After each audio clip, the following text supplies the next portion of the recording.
J'ai toujours mes réflexes d'antan. Alors, quand je vois cette place forte, une question me vient à l'esprit. Et l'eau dans tout ça? Parce que le plateau des Millau a toujours eu la réputation de ne pas être très pourvu. Alors, comment la place forte était-elle ravitaillée en eau?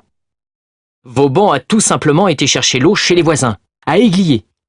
La source de la Loubatière était captée au-dessus de la fonte d'Églier, dans un petit bâtiment qui existe toujours et qui abritait les vannes servant à modifier le débit.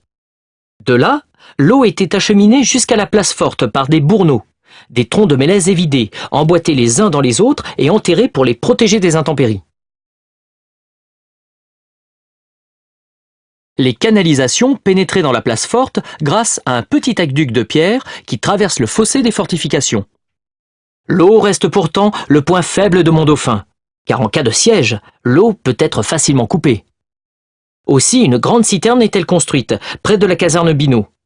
Elle permet de stocker l'eau dans 2 grandes salles accolées l'une à l'autre, qui mesurent à peu près 30 mètres de long sur 6 mètres de large et de hauteur. Elles sont entièrement cimentées pour rester étanches et depuis permettent de remonter l'eau.